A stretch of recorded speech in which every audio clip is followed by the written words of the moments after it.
অনেকদিন পর সিনেমা দেখতে গেলাম ছেলের সাথে। টিকিট কাউন্টারে ছেলে বলল, দুইজনের টিকিট কাটার লোক জিজ্ঞেস করল, কাপল সিট দেব? ছেলে হ্যাঁ বলল। হলে ঢুকে দেখি সত্যিই কাপল সিট। সিনেমার মাঝে রোমান্টিক সিন আসতেই ছেলে আমার হাত ধরল। অন্ধকারে তার মুখ দেখতে পেলাম না। সিনেমা শেষে বাড়ি ফেরার পথে সে বলল, মা, সিনেমার হিরো হিরোইনের মতো আমরাও ভালোবাসতে পারি। আমি তোমাকে ভালোবাসি, বিয়ে করো আমাকে। সিনেমা হলের পপকর্নের গন্ধ জামায় লেগেছিল। পর্দার আলো এখনো চোখে জ্বালা করছিল। সে বলল, আমরাও হিরো হিরোইন হয়ে যেতে পারি। ক্রেডিট রোলের গান মনে পড়ছিল। টিকিটের স্টাব তার পকেটে রাখা ছিল।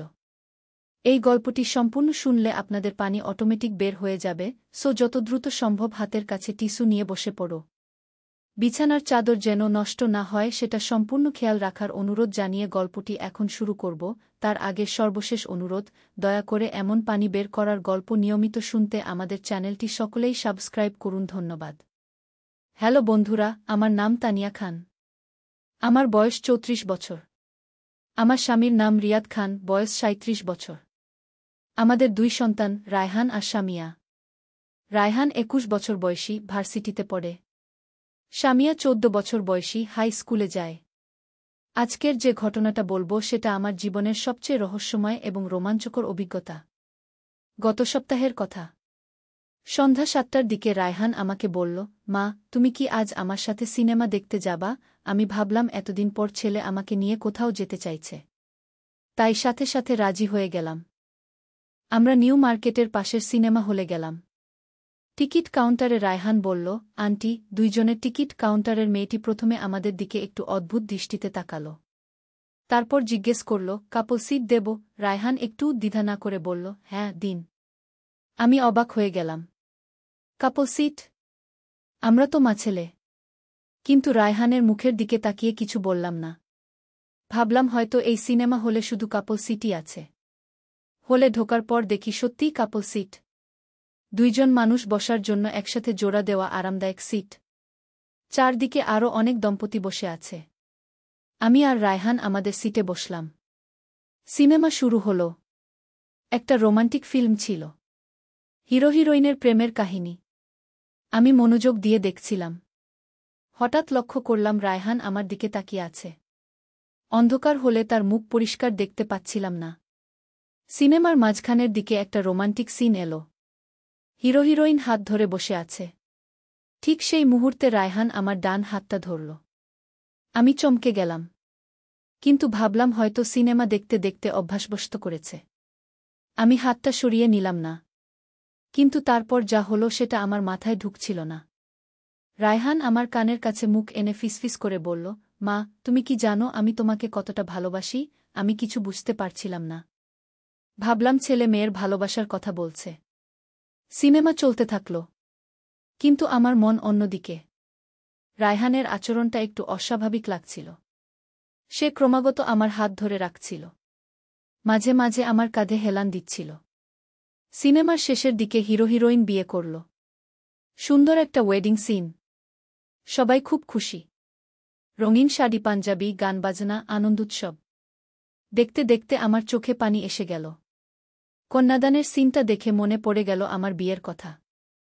সিনেমা শেষ হল। সবাই বের হতে শুরু করল। আমরাও উঠে দাঁড়ালাম। বাইরে বেরিয়ে রিক্সা নিয়ে বাড়ি ফিরছিলাম। রাস্তায় রায়হান আমাকে বলল, মা, সিনেমাটা কেমন লাগল? আমি বললাম, ভালো লেগেছে, তবে একটু বেশি রোমান্টিক ছিল। রায়হান হাসল। বলল, মা, তুমি কি জানো, সিনেমার হিরো হিরোইনের মতো আমরাও সুখী হতে পারি। আমি বললাম, কি বলছিস? আমরা তো আগেই সুখী। তখন রায়হান অদ্ভুত একটা কথা বলল। সে বলল, মা, আমি তোমাকে ভালোবাসি। শুধু মা হিসেবে নয়, একজন নারী হিসেবেও। আমি তোমাকে বিয়ে করতে চাই। আমি হতবাক হয়ে গেলাম। কি বলছে রায়হান? আমি তো তার মা। আমি বললাম, রায়হান, তুমি কি বলছ? তুমি তো আমার ছেলে। রায়হান বলল, মা, ভালোবাসার কোনো বয়স নেই, কোনো সম্পর্ক নেই। আমি তোমাকে দেখলেই মন খারাপ হয়ে যায়। তুমি অন্য কোনো পুরুষের সাথে কথা বললেই আমার জ্বালা হয়। এমনকি বাবার সাথেও। আমি অবাক হয়ে তাকিয়ে রইলাম। এ কি শুনছি? রায়হান কি বলছে? রিকশা আমাদের বাড়ির গেটের সামনে এসে দাঁড়াল। আমরা নেমে বাড়িতে ঢুকলাম। সিনেমা হলের পপকর্নের গন্ধ এখনো আমার জামায় লেগে আছে। পর্দার আলো এখনো চোখে জ্বালা করছে। রায়হানের কথাগুলো মাথায় ঘুরছে। বাড়িতে ঢুকে দেখি রিয়াদ আর সামিয়া টিভি দেখছে। আমি সোজা রান্নাঘরে চলে গেলাম। মন খারাপ। রায়হানের কথাগুলো ভাবতেই পারছি না। রান্নাঘরে গিয়ে চা বানাতে লাগলাম। হাত কাঁপছিল। কাপে চা ঢালতে গিয়ে হাত থেকে কাপ পড়ে গেল। চা চারদিকে ছড়িয়ে গেল। আওয়াজ শুনে রিয়াদ এসে জিজ্ঞেস করল, কি হয়েছে তানিয়া? তুমি ঠিক আছো তো? আমি বললাম, কিছু না, শুধু চা পড়ে গেছে। রিয়াদ মেঝে পরিষ্কার করে দিল। তারপর আমাকে বলল, সিনেমা কেমন ছিল? আমি বললাম, ভালো ছিল, কিন্তু মুখে বলতে পারলাম না যে আসলে কি হয়েছিল। রাতে খাওয়া দাওয়ার সময় রায়হান স্বাভাবিক ছিল। যেন কিছুই হয়নি। আমার সাথে স্বাভাবিক কথাবার্তা বলছিল। কিন্তু আমি বুঝতে পারছিলাম তার চোখের দৃষ্টি আগের মতো নেই। একটা অন্যরকম ভাব। রাতে ঘুমাতে গিয়ে অনেক ভাবলাম, রায়হান কি সত্যিই আমাকে সেভাবে দেখে? নাকি কোনো মানসিক সমস্যা? আমি কি করব? রিয়াদকে বলবো? কিন্তু এমন কথা কিভাবে বলি? পরদিন সকালে রায়হান ভার্সিটি চলে গেল। আমি একটু স্বস্তি পেলাম। কিন্তু সন্ধ্যায় যখন সে ফিরে এলো, আবার সেই অস্বস্তি। দিনগুলো এভাবেই কাটতে লাগল। রায়হান মাঝে মাঝে আমার কাছে এসে অদ্ভুত কথাবার্তা বলে। যেমন, মা তুমি আজ খুব সুন্দর লাগছ, কিংবা মা তুমি কেন অন্য শাড়ি পরো না? লাল রঙের শাড়ি পরলে তোমাকে আরও সুন্দর দেখাবে। এসব কথা শুনে আমি খুবই অস্বস্তি বোধ করি। কিন্তু কিছু বলতে পারি না। একদিন সামিয়া আমাকে বলল, আম্মা, রায়হান ভাইয়ার আজকাল মেজাজ খুব খারাপ। আমি তার রুমে গেলে সে রেগে যায়। আগে তো এমন ছিল না। আমি বললাম, হয়তো পড়াশোনার চাপ। কিন্তু আমি জানতাম আসল কারণ কি। রায়হানের মধ্যে কিছু একটা পরিবর্তন হয়েছে। এভাবে প্রায় 1 সপ্তাহ কেটে গেল। তারপর একদিন এমন একটা ঘটনা ঘটল যা আমার সারা জীবনের জন্য মনে থাকবে। সেদিন শুক্রবার। রিয়াদ অফিসে গেছে। সামিয়া তার বান্ধবীর বাসায়। আমি একা বাড়িতে কাপড় ধুচ্ছিলাম। হঠাৎ রায়হান এসে আমার পেছনে দাঁড়াল। আমি পেছন ফিরে দেখি রায়হান একদম আমার কাছে দাঁড়িয়ে। তার চোখে একটা অদ্ভুত দৃষ্টি। সে বলল, মা, আমি আর পারছি না। আমি বললাম, কি পারছ না? রায়হান বলল, তোমাকে দূর থেকে দেখতে। আমি তোমাকে কাছে চাই। বলে সে আমার দিকে এগিয়ে এলো। আমি ভয় পেয়ে পিছনে সরে গেলাম। রায়হান, তুমি কি করছো? আমি বললাম। রায়হান বলল, মা, আমি তোমাকে ভালোবাসি। তুমি কেন বুঝতে চাও না? আমি বললাম, রায়হান, তুমি পাগল হয়ে গেছ। আমি তোমার মা। রায়হান বলল, মা হয়ে কি? তুমি একজন সুন্দর নারী। আর আমি একজন পুরুষ। আমাদের মধ্যে ভালোবাসা হতে পারে। আমি আর কিছু না বলে সেখান থেকে ছুটে পালালাম। নিজের রুমে গিয়ে দরজা বন্ধ করে দিলাম। কিন্তু রায়হান দরজায় ধাক্কা দিতে লাগল। বলতে লাগল, মা, দরজা খোলো। আমার সাথে কথা বলো।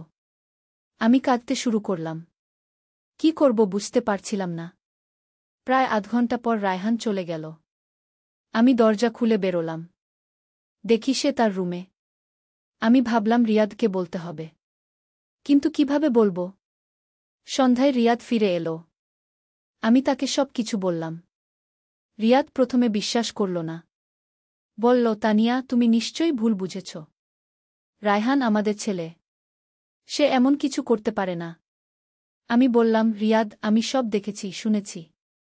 রায়হানের মানসিক কিছু সমস্যা হয়েছে। রিয়াদ বলল, ঠিক আছে, আমি রায়হানের সাথে কথা বলবো। সেই রাতে রিয়াদ রায়হানের সাথে অনেক কথা বলল। কিন্তু রায়হান সব অস্বীকার করল। বলল সে কিছুই করেনি। সব আমার ভুল ধারণা। রিয়াদ আমাকে বলল, তানিয়া, রায়হান বলছে সে কিছুই করেনি। হয়তো তুমি ভুল বুঝেছ। আমি বুঝলাম রিয়াদ আমার কথায় পুরোপুরি বিশ্বাস করছে না। পরদিন সকালে রায়হান আমার কাছে এসে বলল, মা, তুমি কেন বাবাকে মিথ্যা কথা বললে? আমি তো তোমার সাথে কিছুই করিনি। আমি বললাম, রায়হান, তুমি যা বলেছ, যা করেছ, সব আমার মনে আছে। রায়হান বলল, মা, তুমি হয়তো ভুল বুঝেছ। আমি তোমাকে শুধু মা হিসেবেই ভালোবাসি। কিন্তু তার চোখের দৃষ্টি বলছিল অন্য কথা। এভাবে কয়েকদিন কেটে গেল। রায়হান আবার স্বাভাবিক হয়ে গেল। আমার সাথে স্বাভাবিক কথাবার্তা বলছিল। আমি ভাবলাম হয়তো সেটা ক্ষণস্থায়ী ছিল। হয়তো সত্যিই আমি কিছু ভুল বুঝেছিলাম। কিন্তু একদিন এমন একটা ঘটনা ঘটল যা আমার সব সন্দেহ দূর করে দিল। সেদিন রাতে আমি ঘুমিয়েছিলাম। হঠাৎ একটা শব্দে ঘুম ভেঙে গেল। উঠে বসে দেখি আমার রুমের দরজা সামান্য খোলা। আর দরজার ফাঁক দিয়ে কেউ একজন আমাকে দেখছে। আমি চিৎকার করে উঠলাম। আওয়াজ শুনে রিয়াদের ঘুম ভেঙে গেল। সে বলল, কি হয়েছে তানিয়া? আমি দরজার দিকে তাকিয়ে দেখি কেউ নেই। আমি রিয়াদকে বললাম, কেউ একজন আমাদের রুমের দরজায় দাঁড়িয়ে আমাকে দেখছিল। রিয়াদ উঠে দরজা খুলে বাইরে তাকাল। বলল, কেউ নেই তো। আমি বললাম, আমি দেখেছি। কেউ একজন ছিল। রিয়াদ বলল, হয়তো তুমি স্বপ্ন দেখেছ। কিন্তু আমি জানতাম সেটা স্বপ্ন ছিল না। কেউ একজন সত্যিই আমাকে দেখছিল। আর আমার সন্দেহ ছিল সেটা রায়হান। পরদিন সকালে আমি রায়হানের দিকে তাকিয়ে দেখি সে একটু অস্বস্তিতে আছে। চোখে ঘুমের অভাব। মনে হচ্ছে রাতে ভালো ঘুম হয়নি। আমি নিশ্চিত হয়ে গেলাম যে রাতে যে আমাকে দেখছিল সেটা রায়হান। এই ঘটনার পর আমি আর ঘরে একা থাকতে পারতাম না। সবসময় ভয় লাগত। মনে হতো কেউ আমাকে দেখছে। একদিন আমি সিদ্ধান্ত নিলাম যে আমাকে এই বিষয়ে কিছু একটা করতে হবে। আমি রায়হানের সাথে সরাসরি কথা বলবো। সেদিন সকালে সবাই বাড়ি থেকে বের হয়ে যাওয়ার পর আমি রায়হানের রুমে গেলাম। দেখি সে বিছানায় শুয়ে মোবাইল চালাচ্ছে। আমি বললাম, রায়হান, আমি তোমার সাথে একটা কথা আছে। রায়হান উঠে বসল। বলল, বলো মা। আমি বললাম, রায়হান, তুমি আমার সাথে যে ব্যবহার করছো সেটা ঠিক নয়। আমি তোমার মা। তুমি আমাকে অন্যভাবে দেখতে পারো না। রায়হান প্রথমে কিছু বলল না। তারপর হঠাৎ হেসে উঠল। বলল, মা, তুমি কি বলছ? আমি তো তোমাকে মা হিসেবেই দেখি। আমি বললাম, রায়হান, মিথ্যা বলিস না। আমি সব জানি। রায়হান উঠে দাঁড়াল। তার মুখের হাসি উধাও হয়ে গেল। বলল, মা, তুমি আমাকে কি ভাবো? আমি কি সত্যিই এতটাই খারাপ? আমি বললাম, তুমি খারাপ না রায়হান। কিন্তু তোমার কিছু মানসিক সমস্যা আছে। তোমার চিকিৎসা করাতে হবে। রায়হান হঠাৎ রেগে গেল। বলল, আমার কোনো মানসিক সমস্যা নেই। আমি পুরোপুরি সুস্থ। আর আমি তোমাকে ভালোবাসি, সেটা কোনো অপরাধ নয়। আমি বললাম, রায়হান, এভাবে ভালোবাসা অপরাধ। আমি তোমার মা। তুমি এমন চিন্তা কিভাবে করতে পারো? রায়হান বলল, মা, ভালোবাসার কোনো নিয়ম নেই। হার্ট যাকে চায় সেই হলো প্রেম। আমি আর কিছু না বলে সেখান থেকে চলে এলাম। বুঝতে পারছিলাম রায়হানের সাথে কথা বলে কোনো লাভ নেই। সেদিন বিকেলে আমি আমার বোন রুমার কাছে গেলাম। রুমা আমার চেয়ে 3 বছরের বড়। সে অনেক বুদ্ধিমতী। আমি তার সাথে সব কিছু শেয়ার করি। রুমার বাসায় গিয়ে আমি সব ঘটনা বললাম। রুমা প্রথমে অবিশ্বাস করল। বলল, তানিয়া, এটা তো অসম্ভব। রায়হান এমন ছেলে নয়। আমি বললাম, আপু, আমি নিজেই দেখেছি, শুনেছি। আমি মিথ্যা বলছি কেন? রুমা অনেকক্ষণ চুপ করে রইল। তারপর বলল, তানিয়া, এটা খুবই গুরুতর ব্যাপার। তুমি এ বিষয়ে রিয়াদের সাথে আরও স্পষ্টভাবে কথা বলো। রায়হানের মনোচিকিৎসকের কাছে নিয়ে যেতে হবে। আমি বললাম, রিয়াদ আমার কথা পুরোপুরি বিশ্বাস করছে না। রুমা বলল, তাহলে তুমি প্রমাণ সংগ্রহ করো। রায়হানের আচরণ রেকর্ড করো। আমি বাড়ি ফিরে এলাম। মনে মনে ভাবছিলাম রুমার কথা। সত্যিই কি আমার প্রমাণের দরকার? সেদিন রাতে খাওয়ার টেবিলে আমরা সবাই বসেছি। রায়হান স্বাভাবিকভাবে খাচ্ছিল। মাঝে মাঝে আমার দিকে তাকাচ্ছিল। কিন্তু রিয়াদ আর সামিয়ার সামনে সে কিছুই করছিল না। রাতে ঘুমানোর আগে আমি দরজায় একটা চেয়ার দিয়ে রাখলাম, যাতে কেউ চুপি চুপি আসতে না পারে। পরদিন সকালে উঠে দেখি চেয়ারটা সরানো। আমি নিশ্চিত হলাম যে রাতে কেউ এসেছিল। এভাবে কয়েকদিন কেটে গেল। আমি ক্রমাগত সতর্ক থাকছিলাম। রায়হানের প্রতিটি কাজকর্ম লক্ষ্য করছিলাম। একদিন এমন একটা ঘটনা ঘটল যা আমার সব সন্দেহের অবসান ঘটিয়ে দিল। সেদিন বৃহস্পতিবার। সকালে রিয়াদ অফিসে গেছে। সামিয়া স্কুলে। রায়হানের ক্লাস নেই, সে বাড়িতে। আমি রান্নাঘরে রান্না করছিলাম। হঠাৎ শুনলাম রায়হান আমার নাম ধরে ডাকছে। আমি রান্নাঘর থেকে বেরিয়ে দেখি সে বসার রুমে বসে আছে। রায়হান বলল, মা তুমি এখানে এসো। আমি গিয়ে তার সামনে দাঁড়ালাম। রায়হান উঠে দাঁড়িয়ে আমার খুব কাছে চলে এলো। সে বলল, মা আমি আর পারছি না। আমি তোমার কাছে থাকতে চাই। আমি পিছনে সরে গেলাম। বললাম, রায়হান তুমি কি করছো? রায়হান বলল, মা আমি তোমাকে জড়িয়ে ধরতে চাই। বলেই সে আমার দিকে এগিয়ে এলো। আমি দৌড়ে নিজের রুমে চলে গেলাম। দরজা বন্ধ করে দিলাম। কিন্তু রায়হান দরজায় ধাক্কা দিতে লাগল। বলতে লাগল, মা দরজা খোলো। আমি তোমার সাথে থাকতে চাই। আমি ভয় পেয়ে গিয়েছিলাম। কি করব বুঝতে পারছিলাম না। হঠাৎ মনে পড়ল আমার মোবাইলে রেকর্ডিং অপশন আছে। আমি চুপি চুপি রেকর্ড চালু করলাম। রায়হান দরজার বাইরে থেকে বলতে লাগল, মা আমি তোমাকে ভালোবাসি। তুমি কেন বুঝতে চাও না? আমি তোমাকে বিয়ে করব। আমরা একসাথে সুখে থাকব। আমি সব কিছু রেকর্ড করলাম। প্রায় 10 মিনিট রায়হান দরজার বাইরে থেকে এসব কথা বলতে থাকল। তারপর চলে গেল। আমি প্রমাণ পেয়ে গেলাম। এবার রিয়াদ আর অবিশ্বাস করতে পারবে না। সন্ধ্যায় রিয়াদ ফিরে এলো। রাতে সবাই ঘুমিয়ে গেলে আমি রিয়াদকে রেকর্ডিংটা শোনালাম। রিয়াদ শুনে হতবাক হয়ে গেল। বলল, এটা রায়হানের গলা? আমি বললাম, হ্যাঁ আজ সকালে রেকর্ড করেছি। রিয়াদ অনেকক্ষণ চুপ করে রইল। তারপর বলল, তানিয়া আমি দুঃখিত। আমি তোমার কথা বিশ্বাস করিনি। কিন্তু এখন বুঝতে পারছি রায়হানের সত্যিই মানসিক সমস্যা আছে। আমি বললাম, এখন কি করব? রিয়াদ বলল, কাল আমি একজন মনোচিকিৎসকের সাথে কথা বলবো। পরদিন সকালে রিয়াদ ডা সাবিহা খানের চেম্বারে ফোন করল। ডা সাবিহা শহরের বিখ্যাত মনোচিকিৎসক। তিনি আমাদের পরদিন সকালে আসতে বললেন। কিন্তু সমস্যা হল রায়হানকে ডাক্তারের কাছে নিয়ে যাওয়া। সে তো যেতে চাইবে না। রিয়াদ রায়হানকে বলল, রায়হান তুমি ইদানিং অনেক চাপে আছো মনে হচ্ছে। চলো একবার ডাক্তার দেখাই। রায়হান বলল, আমার কোনো সমস্যা নেই বাবা। আমি ডাক্তার দেখাবো না। রিয়াদ বলল, শুধু একবার দেখা। স্বাস্থ্য পরীক্ষা। অনেক বোঝানোর পর রায়হান রাজি হল। পরদিন সকালে আমরা ডা সাবিহার চেম্বারে গেলাম। ডা সাবিহা প্রথমে আমাদের সাথে কথা বললেন। তারপর রায়হানকে একা নিয়ে কথা বললেন। প্রায় 1 ঘণ্টা পর রায়হান বেরিয়ে এলো। তারপর ডাক্তার আমাদের ডাকলেন। ডা সাবিহা বললেন, রায়হানের একটা মানসিক সমস্যা আছে। এটাকে বলা হয় ইডিপাস কমপ্লেক্স। এটা একটা মনোবিকৃতি। তবে চিকিৎসায় ভালো হবে। রিয়াদ জিজ্ঞেস করল, এটা কেন হয়? ডাক্তার বললেন, অনেক কারণ থাকতে পারে। পারিবারিক পরিবেশ, শৈশবের কোনো ঘটনা, হরমোনাল সমস্যা। তবে সঠিক চিকিৎসায় এটা সারানো সম্ভব। আমি জিজ্ঞেস করলাম, চিকিৎসা কতদিন লাগবে? ডাক্তার বললেন, কয়েক মাস থেকে 1 বছর পর্যন্ত লাগতে পারে। তবে ধৈর্য রাখতে হবে। আর রায়হানকে কাউন্সেলিং করাতে হবে নিয়মিত। আমরা বাড়ি ফিরে এলাম। রায়হান খুবই মুষড়ে গিয়েছিল। সে বুঝতে পেরেছিল যে তার সমস্যা হয়েছে। সেদিন রাতে রায়হান আমার কাছে এসে বলল, মা আমি জানি আমার ভুল হয়েছে।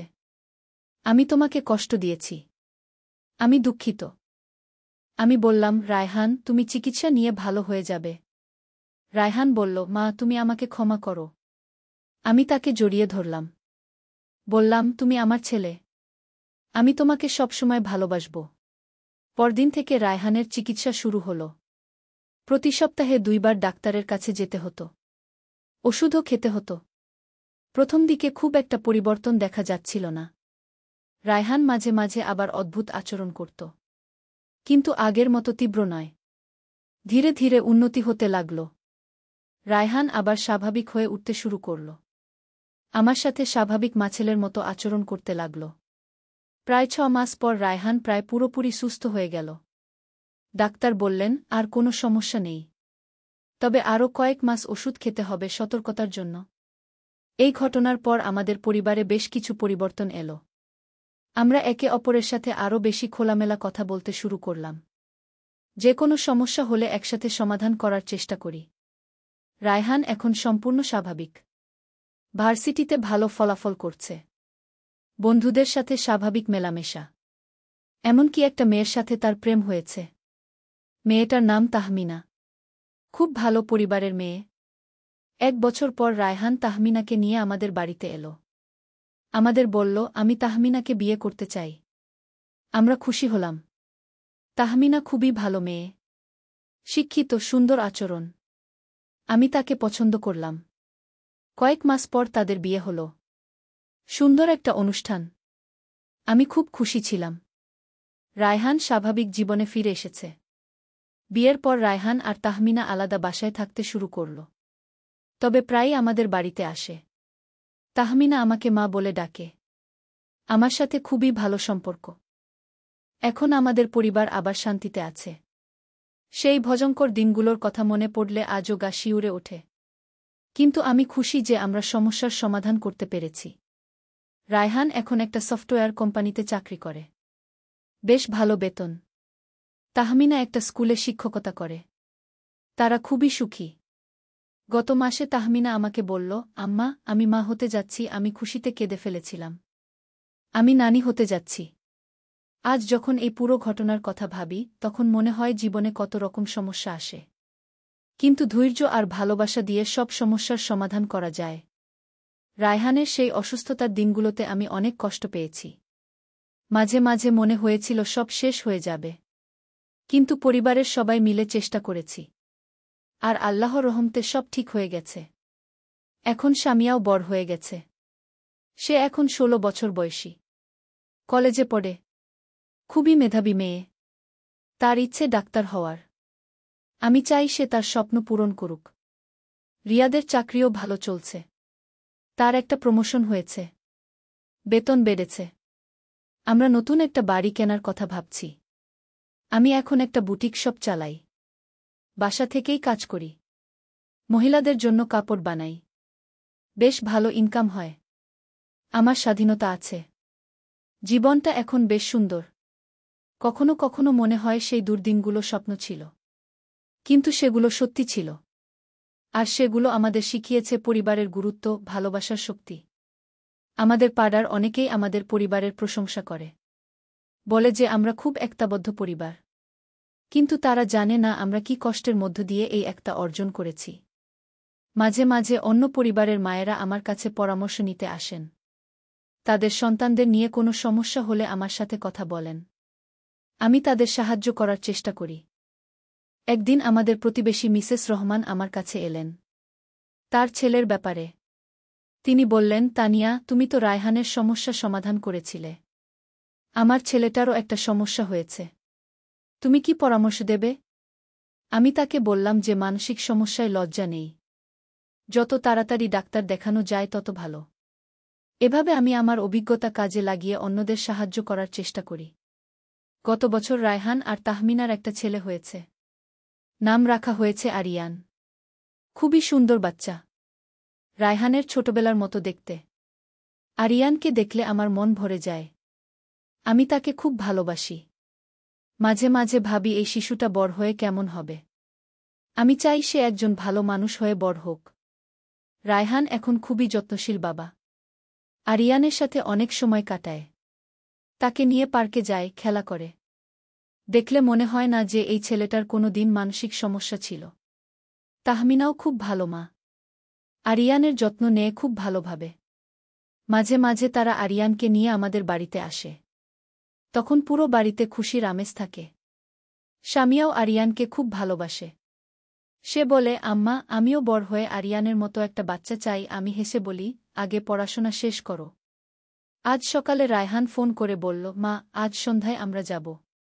তাহমিনার কিছু কাপড় বানানোর আছে। আমি খুশি হলাম। তাদের আসার অপেক্ষায় থাকব। এই যে আমাদের পরিবারের কাহিনী, এটা শুনতে অবিশ্বাস্য লাগতে পারে। কিন্তু এটাই সত্যি। জীবনে কখন কি হয় কেউ বলতে পারে না। কিন্তু আমি একটা জিনিস শিখেছি। সমস্যা যতই বড় হোক, পরিবারের সবাই মিলে চেষ্টা করলে সমাধান করা যায়। ভালোবাসা আর ধৈর্য থাকলে কোনো কিছুই অসম্ভব নয়। মাঝে মাঝে ভাবি, যদি আমি রায়হানের সমস্যা লুকিয়ে রাখতাম তাহলে কি হতো? হয়তো পরিস্থিতি আরও খারাপ হতো। কিন্তু আমি সাহস করে সবাইকে জানিয়েছিলাম। সাহায্য নিয়েছিলাম। সেজন্য আজ আমরা সুখী। এখন যখন রায়হানকে দেখি, মনে হয় না যে এই ছেলেটার কোনো সমস্যা ছিল। সে এখন একজন সুখী স্বামী, ভালো বাবা, আদর্শ ছেলে। জীবনটা কতই না অদ্ভুত। আমি এখন ৩৮ বছর বয়সী। জীবনে আরও অনেক দিন বাকি।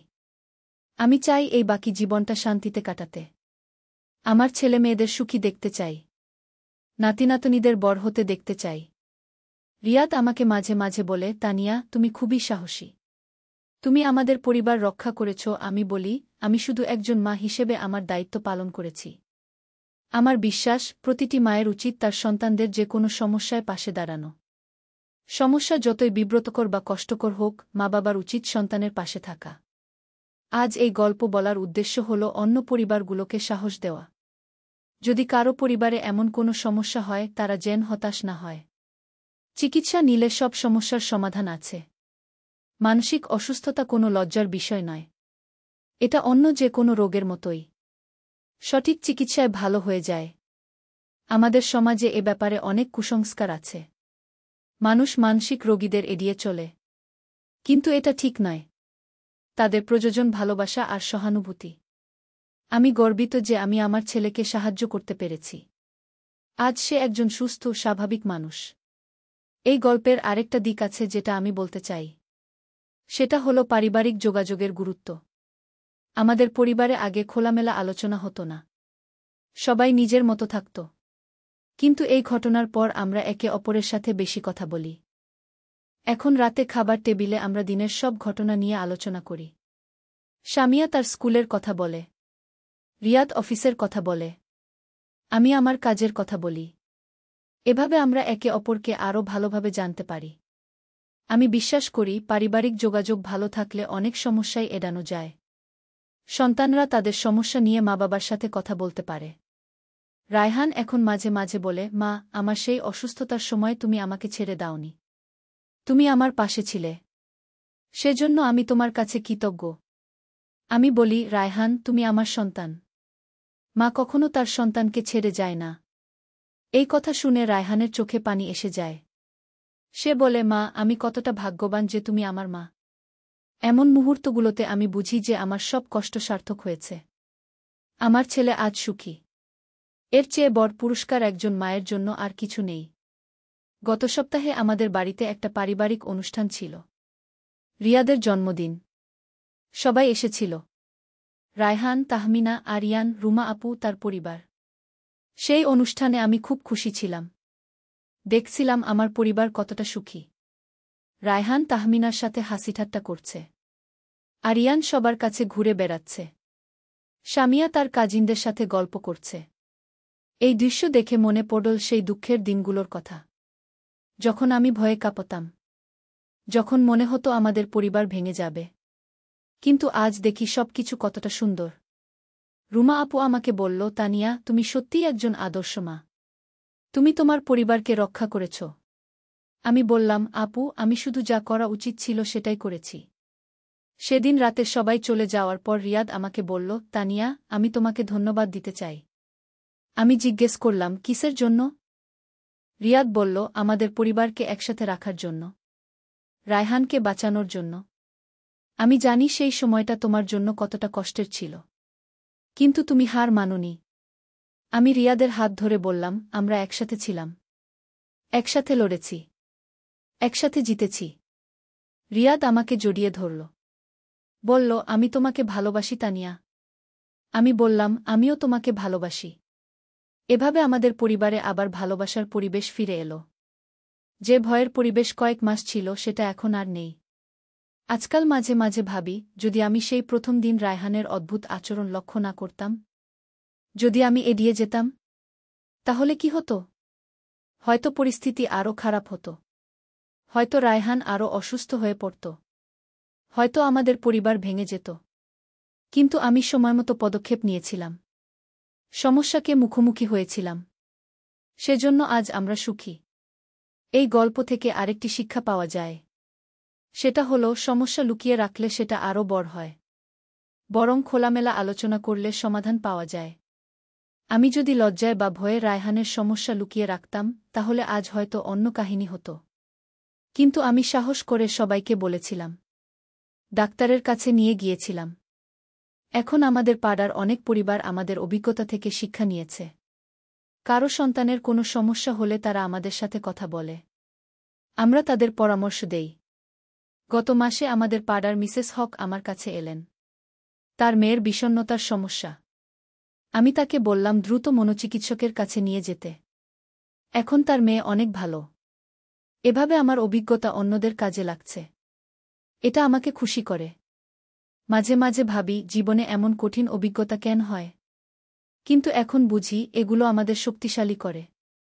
আমাদের শেখায় কিভাবে সমস্যার মোকাবেলা করতে হয়। আমার পরিবার এখন আগের চেয়ে অনেক বেশি একতাবদ্ধ।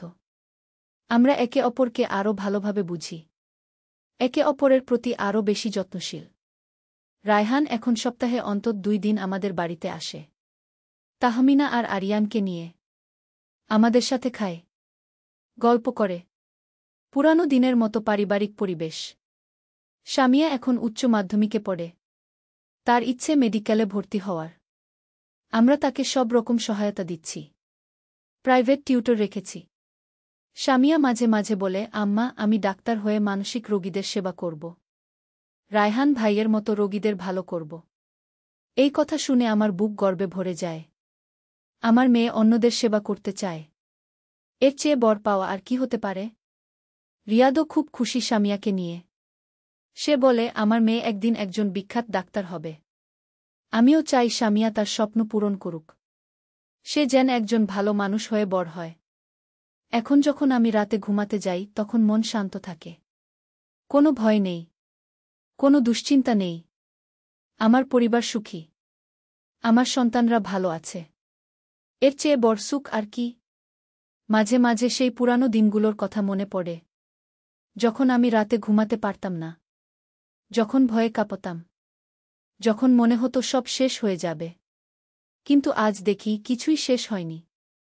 বরং আমাদের পরিবার আরও শক্তিশালী হয়েছে। আমরা একে অপরকে আরও ভালোবাসি।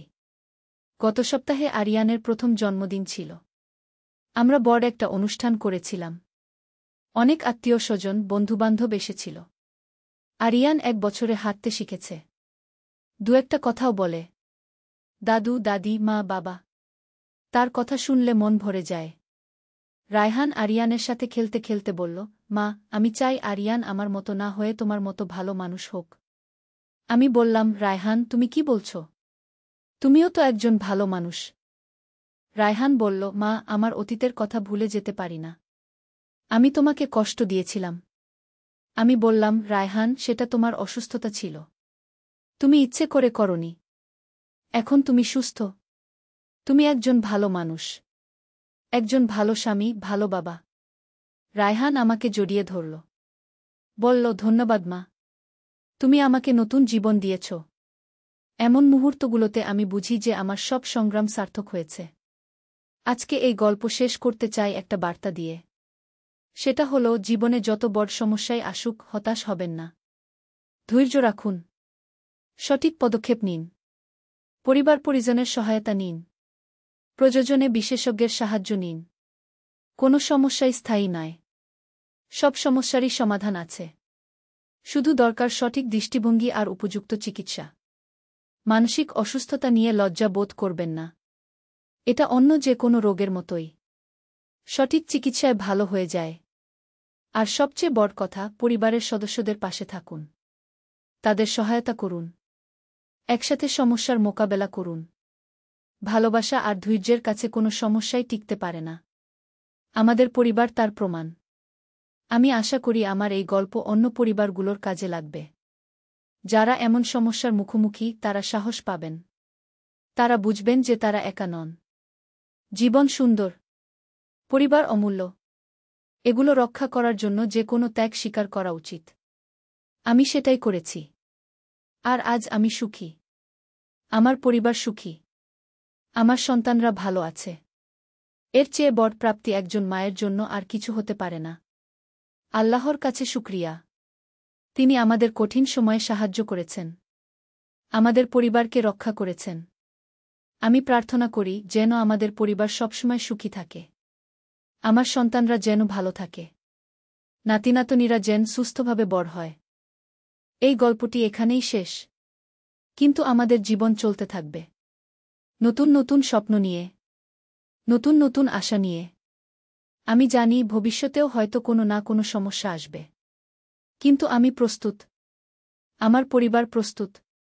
আমরা একসাথে সব সমস্যার মোকাবেলা করব। কারণ আমরা একটি পরিবার। আমরা একে অপরকে ভালোবাসি। আর ভালোবাসার কাছে কোনো শক্তিই পরাজিত হয় না।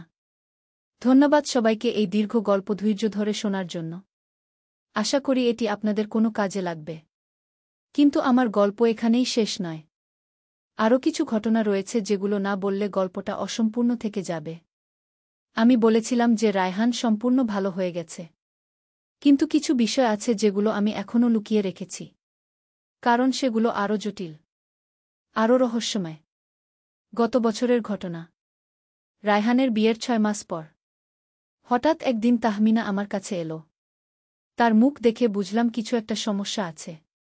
তাহমিনা বলল, আম্মা, আমি আপনার সাথে একটা কথা বলতে চাই। আমি বললাম, বলো বেটি, কি ব্যাপার? তাহমিনা বলল, আম্মা, রায়হান মাঝে মাঝে অদ্ভুত আচরণ করে। আমার বুক ধড়ফড় করতে লাগল। আবার কি আগের সমস্যা ফিরে এসেছে? আমি জিজ্ঞেস করলাম, কী রকম অদ্ভুত আচরণ? তাহমিনা বলল, রাতে ঘুমের মধ্যে সে কথা বলে। বলে, মা, আমি তোমাকে ভালোবাসি। আমি তোমাকে ছেড়ে যেতে পারবো না। আমি জিজ্ঞেস করলে সে বলে কিছুই মনে নেই। আমার মাথা ঘুরে গেল। তাহলে কি রায়হান এখনও সেই পুরানো অসুখে ভুগছে? আমি তাহমিনাকে বললাম, তুমি আর কিছু লক্ষ্য করেছ? তাহমিনা বলল, হ্যাঁ আম্মা। সে মাঝে মাঝে আপনার ছবির দিকে তাকিয়ে থাকে। অনেকক্ষণ ধরে। আমি জিজ্ঞেস করলে বলে, আমার মায়ের কতই না সুন্দর ছিল, কিন্তু তার কণ্ঠস্বরে একটা অদ্ভুত ভাব থাকে। আমি ভীষণ চিন্তিত হয়ে গেলাম। তাহলে কি রায়হানের চিকিৎসা সম্পূর্ণ হয়নি? আমি তাহমিনাকে বললাম, তুমি এ ব্যাপারে রায়হানের সাথে কথা বলেছ? তাহমিনা বলল, বলেছি। কিন্তু সে অস্বীকার করে। বলে আমি ভুল বুঝছি। আমি সিদ্ধান্ত নিলাম আবার সাবিহার সাথে দেখা করতে হবে। পরদিন আমি একা সাবিহার চেম্বারে গেলাম। তাকে সব ঘটনা বললাম। সাবিহা বললেন, এই ধরনের মানসিক সমস্যায় মাঝে মাঝে রিল্যাপস হতে পারে। বিশেষ করে স্ট্রেস বা বড় কোনো পরিবর্তনের সময়। বিয়ে একটা বড় পরিবর্তন। আমি জিজ্ঞেস করলাম, তাহলে কি করতে হবে? ডাক্তার বললেন, রায়হানকে আবার কাউন্সেলিং করাতে হবে। তবে এবার আরও সতর্কতার সাথে। আমি বাড়ি ফিরে রিয়াদকে সব বললাম। রিয়াদও চিন্তিত হয়ে গেল। সেদিন সন্ধ্যায় রায়হান আমাদের বাড়িতে এলো। আমি তার আচরণ লক্ষ্য করলাম। সত্যিই কিছু একটা অস্বাভাবিক। খাবার সময় সে আমার দিকে অন্যভাবে তাকাচ্ছিল। মাঝে মাঝে বলছিল, মা, তুমি এই শাড়িটাতে খুব সুন্দর লাগছ। তাহমিনা আমার দিকে তাকিয়ে ইশারা করল। আমি বুঝলাম তাহমিনা ঠিকই বলেছিল। রাতে তারা চলে যাওয়ার পর আমি রিয়াদকে বললাম, আমার মনে হচ্ছে রায়হানের আবার সেই সমস্যা শুরু হয়েছে। রিয়াদ বলল, কাল আমি রায়হানের সাথে কথা বলবো। পরদিন রিয়াদ রায়হানের বাসায় গেল। কিন্তু রায়হান সব অস্বীকার করল। বলল সে পুরোপুরি ভালো আছে। কিন্তু পরের সপ্তাহে আরও একটা ঘটনা ঘটল যা আমাদের সব সন্দেহ দূর করে দিল। সেদিন শুক্রবার। আমি বাজার থেকে ফিরছিলাম। রিকশায় বসে আছি। হঠাৎ দেখি রায়হান রাস্তার পাশে দাঁড়িয়ে আছে। আমাকে দেখে হাত নাড়ছে। আমি রিকশা থামিয়ে জিজ্ঞেস করলাম, রায়হান, তুমি এখানে কি করছ? রায়হান বলল, মা, আমি তোমার জন্য অপেক্ষা করছিলাম। আমি অবাক হয়ে বললাম, আমার জন্য? কেন? রায়হান বলল, মা, আমি তোমার সাথে একা কথা বলতে চাই। আমি বুঝলাম আবার সেই পুরানো সমস্যা। আমি বললাম, রায়হান, বাড়িতে চলো। সবার সামনে কথা বলো। রায়হান বলল, না মা, আমি তোমার সাথে একা কথা বলবো। এসো আমার সাথে। আমি ভয় পেয়ে গেলাম। রিকশাওয়ালাকে বললাম, চাচা, গাড়ি চালান। কিন্তু রায়হান রিকশার পাশে দৌড়াতে লাগল। বলতে লাগল, মা, আমার কথা শোনো। আমি তোমাকে ভালোবাসি। আমি রিকশাওয়ালাকে বললাম, তাড়াতাড়ি চালান। বাড়িতে পৌঁছে আমি সোজা রিয়াদকে ফোন করলাম। সব ঘটনা বললাম। রিয়াদ অফিস থেকে এসে বলল, এবার আর দেরি করা যাবে না।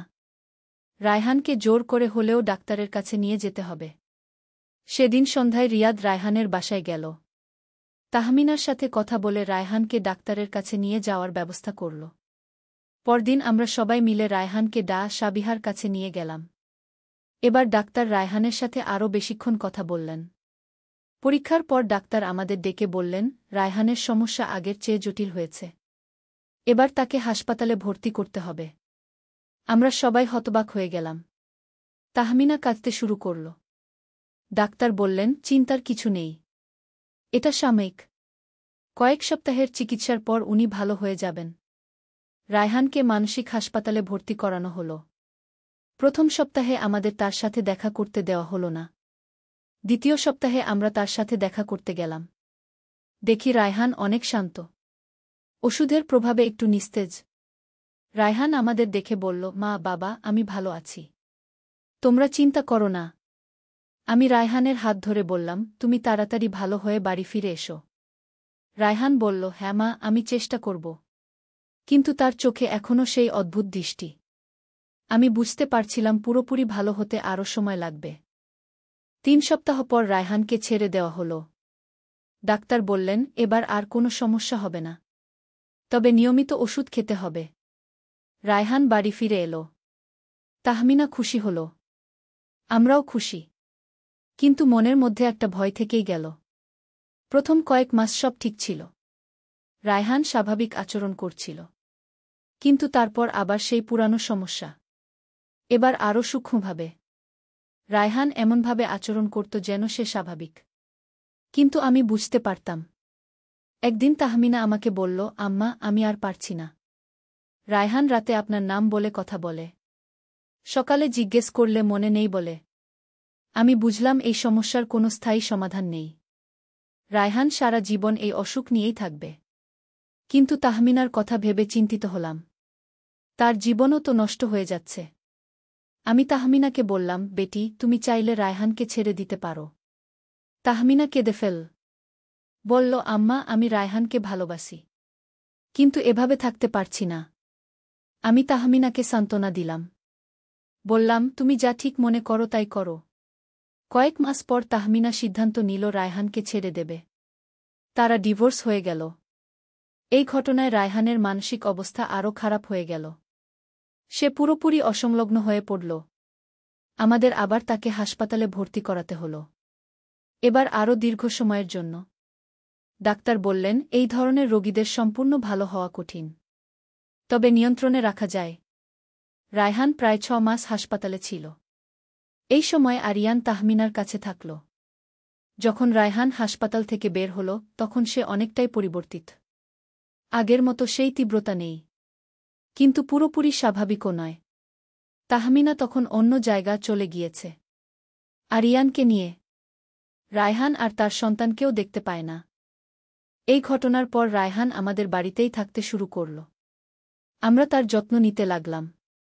কিন্তু সমস্যা হল, রায়হান এখনও আমাকে সেইভাবেই দেখে। তবে আগের মতো প্রকাশ্যে বলে না। মাঝে মাঝে আমি তাকে আমার দিকে তাকিয়ে থাকতে দেখি।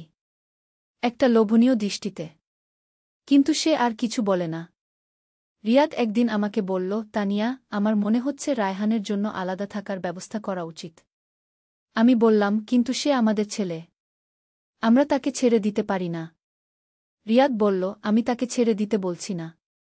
কিন্তু তোমার নিরাপত্তার কথা ভাবতে হবে। আমি জানতাম রিয়াদ ঠিক কথাই বলছে। কিন্তু মনে মনে রায়হানকে ছেড়ে দিতে পারছিলাম না। একদিন এমন একটা ঘটনা ঘটল যা আমাকে সিদ্ধান্ত নিতে বাধ্য করল। সেদিন রিয়াদ অফিসে গেছে। সামিয়া কলেজে। বাড়িতে শুধু আমি আর রায়হান। আমি রান্নাঘরে কাজ করছিলাম। হঠাৎ রায়হান এসে আমার পেছনে দাঁড়াল। আমি পেছন ফিরে দেখি রায়হান একদম কাছে। তার চোখে সেই পুরানো দৃষ্টি। সে বলল, মা, আমি আর পারছি না। আমি বললাম, কি পারছ না রায়হান? সে বলল, তোমাকে দূর থেকে দেখতে। আমি তোমাকে স্পর্শ করতে চাই। আমি ভয় পেয়ে গেলাম। বললাম, রায়হান, তুমি কি বলছ? রায়হান ধীরে ধীরে আমার দিকে এগিয়ে এলো। বলল, মা, আমি জানি এটা ভুল। কিন্তু আমি তোমাকে ভালোবাসি। আমি দৌড়ে নিজের রুমে চলে গেলাম। দরজা বন্ধ করে দিলাম। রায়হান দরজায় ধাক্কা দিতে লাগল। বলতে লাগল, মা, দরজা খোলো। আমি তোমার সাথে থাকতে চাই। আমি মোবাইল দিয়ে রিয়াদকে ফোন করলাম। রিয়াদ অফিস থেকে দৌড়ে এলো। রিয়াদ এসে রায়হানকে তার রুমে পাঠিয়ে দিল। তারপর আমার সাথে কথা বলল। রিয়াদ বলল, তানিয়া, এবার আর দেরি করা যাবে না। রায়হানকে আলাদা রাখতে হবে। আমি কাঁদতে কাঁদতে বললাম, কিন্তু সে আমাদের ছেলে। রিয়াদ বলল, সে আমাদের ছেলে বলেই তো তার চিকিৎসার ব্যবস্থা করতে হবে। পরদিন আমরা আবার সাবিহার সাথে দেখা করলাম। তাকে সব ঘটনা বললাম। ডাক্তার বললেন, এই অবস্থায় রায়হানকে দীর্ঘমেয়াদী চিকিৎসার ব্যবস্থা করতে হবে। তাকে একটি বিশেষ চিকিৎসা কেন্দ্রে রাখতে হবে। আমাদের খুব কষ্ট হল, কিন্তু আর কোনো উপায় ছিল না। রায়হানকে ঢাকার একটি মানসিক স্বাস্থ্য কেন্দ্রে ভর্তি করানো হল। সেখানে দীর্ঘমেয়াদী চিকিৎসার ব্যবস্থা আছে। এই সিদ্ধান্ত নেওয়া আমার জীবনের সবচেয়ে কঠিন কাজ ছিল। নিজের ছেলেকে দূরে পাঠানো। কিন্তু আমি জানতাম এটাই সবার জন্য ভালো। রায়হানের জন্যও, আমাদের পরিবারের জন্যও। প্রথম দিকে আমি প্রায় রায়হানকে দেখতে যেতাম। কিন্তু ডাক্তার বললেন, বেশি দেখা না করাই ভালো। এতে তার অবস্থা আরও খারাপ হতে পারে। এখন আমি মাসে একবার রায়হানকে দেখতে যাই। সে আগের চেয়ে অনেক শান্ত। ওষুধের নিয়মিত সেবনে তার তীব্রতা কমে গেছে। কিন্তু সে এখনও আমাকে সেইভাবেই দেখে। তবে আর কিছু বলে না। শুধু চুপচাপ তাকিয়ে থাকে। এই ঘটনার পর আমাদের পরিবারে অনেক পরিবর্তন এসেছে। সামিয়া অনেক পরিণত হয়ে গেছে। সে এখন আমাদের অনেক সাহায্য করে। রিয়াদও অনেক বদলেছে। আগের চেয়ে আমার প্রতি আরও বেশি যত্নশীল হয়েছে। আমি এখন একটি মানসিক স্বাস্থ্য সংস্থায় স্বেচ্ছাসেবী হিসেবে কাজ করি। অন্য পরিবারগুলোকে পরামর্শ দেই। আমার অভিজ্ঞতা তাদের কাজে লাগে। অনেকেই আমাকে জিজ্ঞেস করেন, আপনি কিভাবে এত কষ্ট সহ্য করেন? আমি বলি, ভালোবাসার চেয়ে বড় কোনো শক্তি নেই। একজন মা তার সন্তানের জন্য যে কোনো ত্যাগ স্বীকার করতে পারেন। আমার জীবনে এমন অনেক কঠিন মুহূর্ত এসেছে যখন মনে হয়েছে সব শেষ। কিন্তু আমি হার মানিনি। রায়হানের অবস্থা এখন স্থিতিশীল। সে আর আগের মতো অসংলগ্ন নয়। কিন্তু পুরোপুরি স্বাভাবিকও হতে পারবে না। তাহমিনা এখন অন্য কোথাও সুখে আছে। আরিয়ান বড় হচ্ছে। কিন্তু সে তার বাবাকে চেনে না। এটা আমার জন্য খুবই কষ্টের। মাঝে মাঝে ভাবি, যদি আমি আরও সতর্ক থাকতাম। যদি রায়হানের সমস্যা আরও তাড়াতাড়ি ধরতে পারতাম। তাহলে হয়তো এমন অবস্থা হতো না। কিন্তু এখন আর এসব ভেবে কোনো লাভ নেই। যা হয়েছে তা হয়েছে। এখন আমাদের সামনে এগিয়ে যেতে হবে। সামিয়া এখন মেডিকেল কলেজে ভর্তি হয়েছে। সে মানসিক স্বাস্থ্য নিয়ে কাজ করতে চায়। বলে, আম্মা, আমি রায়হান ভাইয়ের মতো রোগীদের সেবা করব। এই কথা শুনে আমার গর্ব হয়। আমার মেয়ে অন্যদের সেবা করতে চায়। রিয়াদ এখন একটি এনজিওতে কাজ করে, মানসিক স্বাস্থ্য সচেতনতা নিয়ে। আমাদের পরিবারের অভিজ্ঞতা সে অন্যদের সাথে শেয়ার করে। আমরা এখন একসাথে মিলে অনেক পরিবারকে সাহায্য করছি। যাদের পরিবারে এ ধরনের সমস্যা আছে তাদের পরামর্শ দিচ্ছি। গত মাসে একটা পরিবার আমাদের কাছে এসেছিল। তাদের ছেলের রায়হানের মতোই সমস্যা। আমরা তাদের সঠিক চিকিৎসার পথ দেখিয়েছি। এভাবে আমাদের দুঃখের অভিজ্ঞতা অন্যদের কাজে লাগছে। এটা আমাকে কিছুটা শান্তি দেয়। কিন্তু আমার মনের গভীরে এখনও একটা কষ্ট আছে। রায়হানের জন্য। আমার ছেলে যে আজ আমার কাছ থেকে দূরে। মাঝে মাঝে রাতে ঘুমের মধ্যে রায়হানের ছোটবেলার স্বপ্ন দেখি। কেমন সুন্দর, নিষ্পাপ ছিল সে। কখন যে সব পরিবর্তন হয়ে গেল। আমি জানি রায়হানও কষ্ট পায়। সে যখন স্বাভাবিক অবস্থায় থাকে তখন নিশ্চয়ই বুঝতে পারে তার কী অবস্থা। গতবার যখন তাকে দেখতে গিয়েছিলাম সে আমাকে বলেছিল, মা, আমি জানি আমার জন্য তোমার কষ্ট হয়। আমি চাই তুমি আমাকে ভুলে যাও। এই কথা শুনে আমার হৃদয় ভেঙে গিয়েছিল। আমি বলেছিলাম, রায়হান, একজন মা কখনো তার সন্তানকে ভুলতে পারে না। রায়হানের চোখে পানি এসে গিয়েছিল। সে বলেছিল, মা, আমি জানি না কেন আমার এমন হয়েছে। আমি চাই স্বাভাবিক হতে। আমি তাকে সান্ত্বনা দিয়েছিলাম। বলেছিলাম, তুমি ভালো হয়ে যাবে। আমি প্রার্থনা করি তোমার জন্য। কিন্তু আমি জানি রায়হান আর কখনো পুরোপুরি স্বাভাবিক হবে না। এই সত্যটা মেনে নিতে আমার অনেক কষ্ট হয়। আজকাল আমি বেশি সময় কাটাই স্বেচ্ছাসেবী কাজে। এটা আমাকে ব্যস্ত রাখে।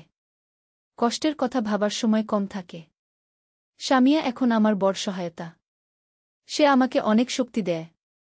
বলে, আম্মা, তুমি অনেক সাহসী। তুমি আমার আদর্শ। রিয়াদও আমাকে অনেক সাপোর্ট করে। সে বলে, তানিয়া, তুমি আমাদের পরিবারের স্তম্ভ। তোমার জন্যই আমরা এতদূর এসেছি। এই সব কথা শুনে আমার মনে সাহস আসে। মনে হয় আমি হয়তো কিছু ভালো কাজ করতে পেরেছি। গত সপ্তাহে একটি বিশেষ ঘটনা ঘটেছে। আমি যে স্বেচ্ছাসেবী সংস্থায় কাজ করি সেখানে একটি অনুষ্ঠান হয়েছিল। সেখানে আমাকে সাহসী মা হিসেবে পুরস্কৃত করা হয়েছে। বলা হয়েছে আমার অভিজ্ঞতা অনেক পরিবারের কাজে এসেছে। এই পুরস্কার পেয়ে আমার খুব ভালো লেগেছে। মনে হয়েছে আমার কষ্টগুলো সার্থক হয়েছে। কিন্তু সবচেয়ে বড় পুরস্কার হবে যদি একদিন রায়হান সুস্থ হয়ে ফিরে আসে। যদিও আমি জানি এটা সম্ভব নয়।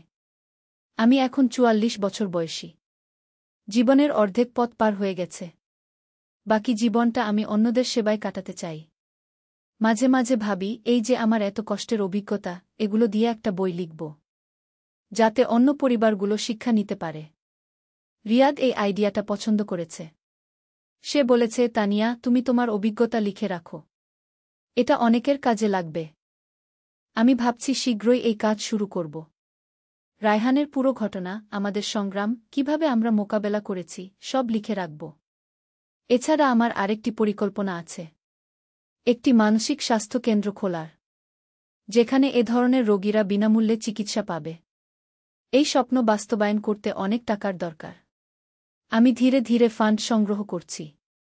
কয়েকটি ধনী পরিবার আমার এই উদ্যোগে সাহায্য করার কথা বলেছে। আশা করি কয়েক বছরের মধ্যে এই স্বপ্ন বাস্তব হবে। যদি এই কেন্দ্র হয়, তাহলে আমি এটার নাম রাখব রায়হান মানসিক স্বাস্থ্য কেন্দ্র, আমার ছেলের নামে। এভাবে রায়হানের নাম থেকে যাবে।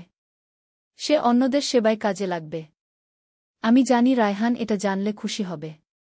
তার অসুখ হয়তো অন্যদের কাজে লাগবে। গতকাল সামিয়া আমাকে বলেছে, আম্মা, আমি পড়াশোনা শেষ করে তোমার কাজে যোগ দেব। আমরা একসাথে মিলে অনেক কিছু করতে পারব। এই কথা শুনে আমার খুব ভালো লেগেছে। আমার মেয়ে আমার স্বপ্নে সাহায্য করতে চায়। রিয়াদও বলেছে সে তার চাকরি ছেড়ে দিয়ে আমার সাথে এই কাজে যোগ দেবে। এভাবে আমাদের পুরো পরিবার মানসিক স্বাস্থ্য সেবায় নিয়োজিত হবে। রায়হানের অসুখ থেকে যে শিক্ষা পেয়েছি সেটা কাজে লাগানো হবে। আমি বিশ্বাস করি জীবনে যত কষ্টই আসুক, সেটা কোনো না কোনোভাবে কাজে লাগানো যায়। আমাদের কষ্ট অন্যদের কল্যাণে ব্যবহার হতে পারে।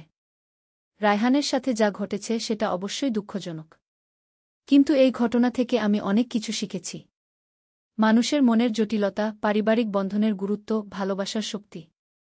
এই শিক্ষাগুলো আমি অন্যদের সাথে ভাগাভাগি করতে চাই, যাতে তারাও তাদের সমস্যার সমাধান খুঁজে পায়। আমার জীবনের সবচেয়ে কঠিন অভিজ্ঞতা হল রায়হানের অসুখ। কিন্তু এই অভিজ্ঞতাই আমাকে শক্তিশালী করেছে। আমাকে শিখিয়েছে কিভাবে কঠিন পরিস্থিতির মোকাবেলা করতে হয়। আজকাল যখন কেউ আমার কাছে তাদের সমস্যার কথা বলে, আমি তাদের বুঝতে পারি। কারণ আমি নিজে সেই পথ দিয়ে হেঁটেছি। এই সহানুভূতি আমার সবচেয়ে বড় সম্পদ। এটা দিয়ে আমি অন্যদের সাহায্য করতে পারি। গত মাসে একজন মা আমার কাছে এসেছিলেন। তার ছেলের রায়হানের মতোই সমস্যা। তিনি কাঁদতে কাঁদতে বলেছিলেন, আমি কি করব বুঝতে পারছি না। আমি তাকে আমার সম্পূর্ণ গল্প শুনিয়েছিলাম। বলেছিলাম কিভাবে আমি মোকাবেলা করেছি। তিনি আমার কথা শুনে সাহস পেয়েছিলেন। এখন তার ছেলের চিকিৎসা চলছে। অবস্থার উন্নতি হচ্ছে। সেই মা আমাকে ধন্যবাদ দিয়ে বলেছিলেন, আপনি আমার জীবন বাঁচিয়েছেন। এই ধরনের কথা শুনলে আমার মনে হয় আমার কষ্ট সার্থক হয়েছে। আমি এখন প্রতিদিন অন্তত একটি পরিবারকে সাহায্য করার চেষ্টা করি। হয় ফোনে পরামর্শ দিই, নয়তো সরাসরি দেখা করি। এই কাজ করতে করতে আমি অনেক নতুন মানুষের সাথে পরিচিত হয়েছি। বিভিন্ন পেশার মানুষ। কিন্তু সবার সমস্যা প্রায় একই রকম। মানসিক স্বাস্থ্য সমস্যা যে কোনো পরিবারে হতে পারে। ধনী গরিব, শিক্ষিত কোনো ভেদাভেদ নেই। কিন্তু দুঃখের বিষয় হল, আমাদের সমাজে এ নিয়ে এখনও অনেক কুসংস্কার আছে। মানুষ মানসিক অসুখকে অপরাধ মনে করে। এই মানসিকতা পরিবর্তন করতে আমরা নিরলস কাজ করে যাচ্ছি। স্কুল কলেজে সচেতনতামূলক অনুষ্ঠান করছি। ধীরে ধীরে পরিবর্তন আসছে।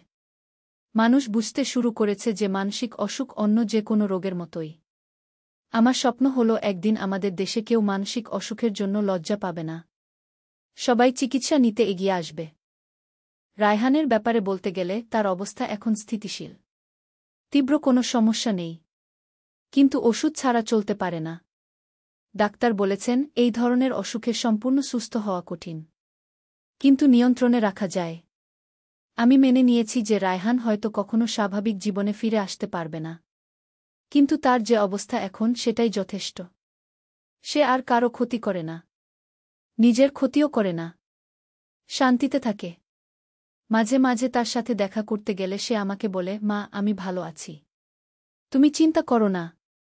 এই কথা শুনে আমার মনে সান্ত্বনা আসে। তাহমিনা এখন অন্য কোথাও সুখে আছে। আরিয়ান বড় হচ্ছে। কিন্তু দুঃখের বিষয় হল, আরিয়ান তার বাবাকে চেনে না।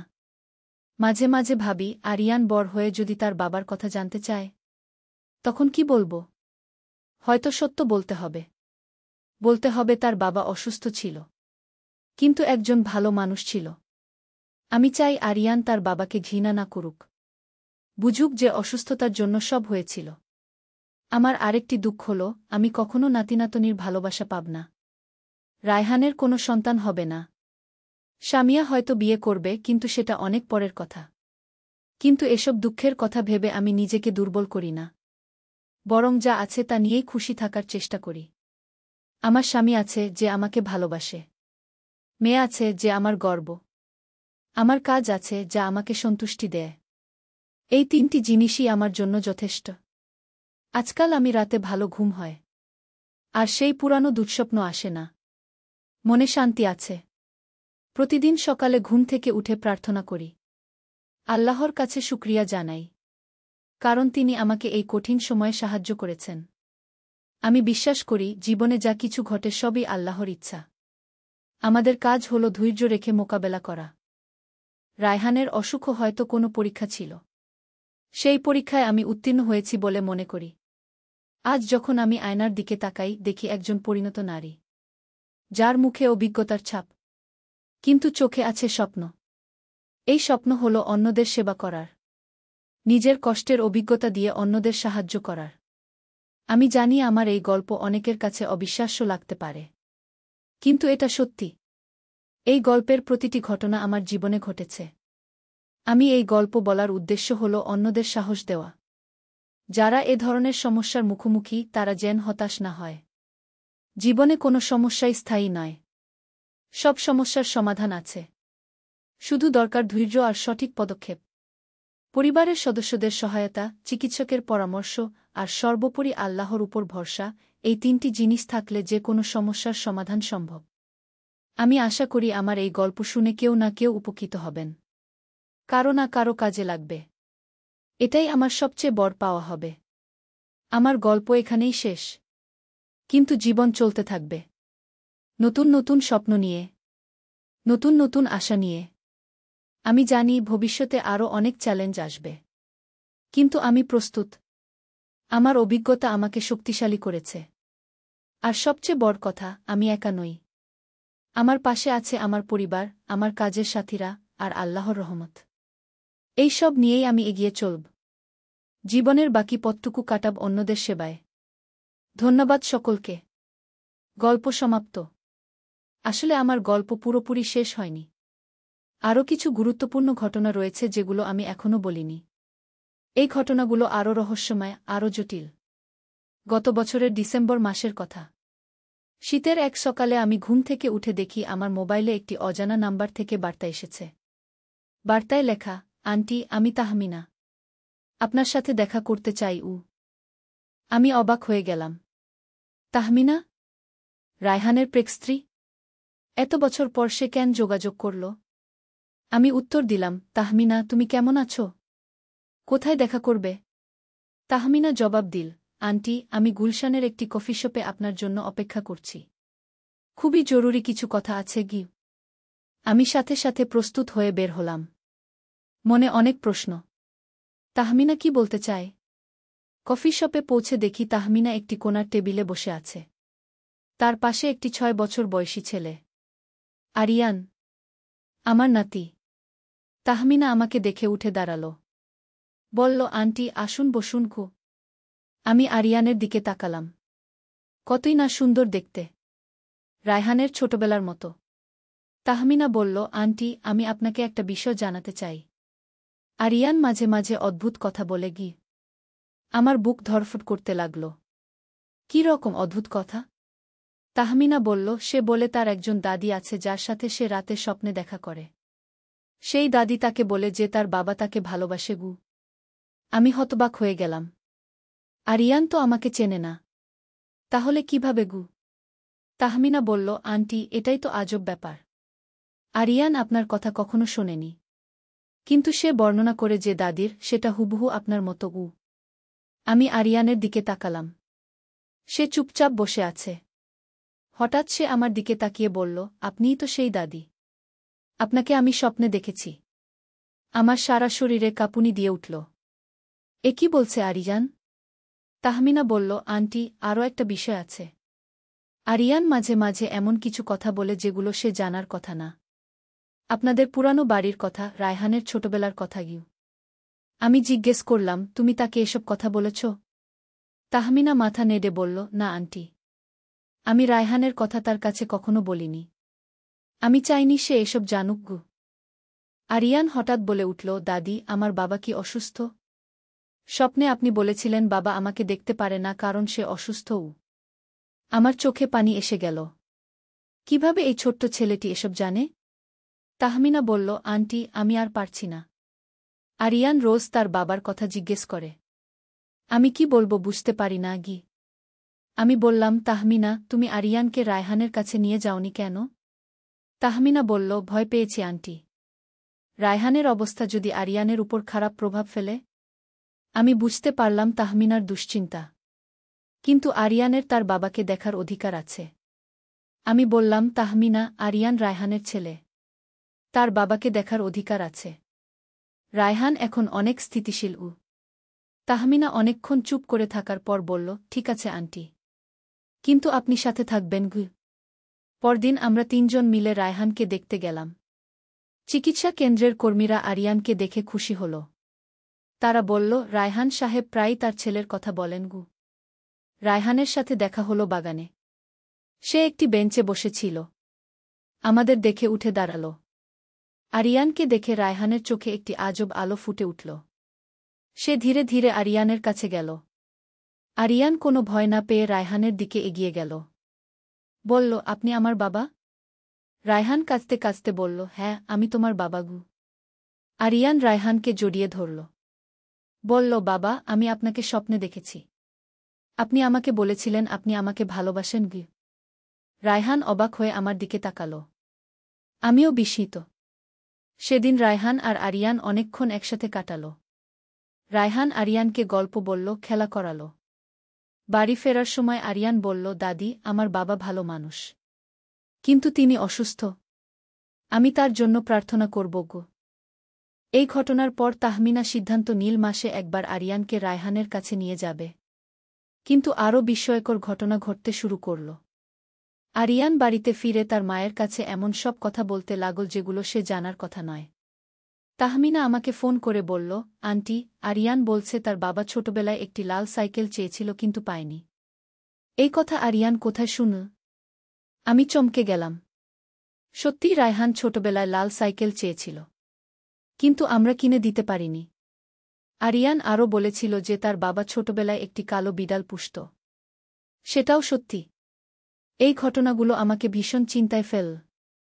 কিভাবে আরিয়ান এসব জানে? আমি একদিন আরিয়ানকে জিজ্ঞেস করলাম, তুমি এসব কথা কোথায় শুনেছ? আরিয়ান বলল, দাদি, স্বপ্নে একজন চাচা আমাকে এসব বলেছে। সে বলেছে সে আমার বাবার বন্ধু গু। আমি জিজ্ঞেস করলাম, সেই চাচা কেমন দেখতে? আরিয়ান বর্ণনা করল যেটা হুবহু রায়হানের বিশ্ববিদ্যালয়ের বন্ধু করিমের মতো। কিন্তু করিম ৩ বছর আগে মারা গেছে। এই সব রহস্যময় ঘটনা দেখে আমি একজন ধর্মীয় ব্যক্তিত্বের সাথে পরামর্শ করলাম। তিনি বললেন, মাঝে মাঝে পারিবারিক বন্ধন এত শক্তিশালী হয় যে তা অদৃশ্য উপায়ে যোগাযোগ তৈরি করে কি। আমি জানি না এসব ঘটনার কোনো বৈজ্ঞানিক ব্যাখ্যা আছে কিনা। কিন্তু আরিয়ানের মাধ্যমে আমি রায়হানের সাথে একটি নতুন যোগসূত্র পেয়েছি। আরিয়ান এখন নিয়মিত তার বাবার সাথে দেখা করে। রায়হানও আরিয়ানকে দেখলে অনেক শান্ত হয়ে যায়। ডাক্তার বলেছেন, পারিবারিক সম্পর্ক মানসিক রোগীদের জন্য খুবই গুরুত্বপূর্ণ। আরিয়ানের সাথে সময় কাটানোর ফলে রায়হানের অবস্থার উন্নতি হচ্ছে গি। এই ঘটনার পর আমি আরিয়ানকে নিয়ে আরও বেশি সময় কাটাতে শুরু করেছি। সে আমার কাছে তার স্বপ্নের কথা বলে। আর আমি তাকে তার বাবার ছোটবেলার গল্প শোনাই। একদিন আরিয়ান আমাকে বলল, দাদি, স্বপ্নে আমি একটি বড় বাড়ি দেখেছি। সেখানে অনেক অসুস্থ মানুষ ভালো হয়ে যাচ্ছে। আপনি সেই বাড়ির দেখাশোনা করছেন গু? আমি অবাক হয়ে গেলাম। আরিয়ান কি আমার মানসিক স্বাস্থ্য কেন্দ্রের স্বপ্নের কথা বলছে? আমি জিজ্ঞেস করলাম, সেই বাড়ির নাম কি? আরিয়ান বলল, স্বপ্নে দেখেছি বাড়ির সামনে লেখা রায়হান সেন্টার। আমার চোখে পানি এসে গেল। আরিয়ান এমনকি আমার স্বপ্নের কেন্দ্রের নামটাও জানে। এই ঘটনার পর আমি আরও দৃঢ়ভাবে আমার মানসিক স্বাস্থ্য কেন্দ্রের কাজ এগিয়ে নিয়ে যেতে লাগলাম। মনে হলো এটা হয়তো আমার ভাগ্যেই লেখা আছে। গত মাসে আমাদের কেন্দ্রের জন্য একটি জমি পেয়েছি। কয়েকজন ধনী ব্যক্তি অনুদান দিয়েছেন। আশা করি আগামী বছরই কাজ শুরু করতে পারব। আরিয়ান এখন 7 বছর বয়সী। স্কুলে ভালো ছাত্র। কিন্তু তার এই অদ্ভুত স্বপ্ন দেখার ক্ষমতা এখনও আছে। মাঝে মাঝে সে আমাকে বলে, দাদি, স্বপ্নে দেখেছি আপনার কেন্দ্রে অনেক মানুষ এসেছে। সবাই ভালো হয়ে বাড়ি ফিরে যাচ্ছে গি। এই কথা শুনে আমার আরও বেশি উৎসাহ হয়। তাহমিনা এখন আমাদের পরিবারের সাথে ভালো সম্পর্ক রেখেছে। মাঝে মাঝে আরিয়ানকে নিয়ে আমাদের বাড়িতে আসে। শামিয়া আরিয়ানকে খুব ভালোবাসে। সে বলে, আরিয়ান আমার ছোট ভাই, ও আরিয়ানও শামিয়াকে ফুপু বলে ডাকে। রিয়াদও আরিয়ানের সাথে খুব ভালো সম্পর্ক তৈরি করেছে। আরিয়ান তাকে নানু বলে ডাকে। এভাবে আমাদের ভেঙে যাওয়া পরিবার আবার একটু একটু করে জোড়া লাগছে। অন্যভাবে হলেও গত সপ্তাহে একটি আশ্চর্য ঘটনা ঘটেছে। আরিয়ান স্বপ্নে দেখেছে যে তার বাবা সুস্থ হয়ে বাড়ি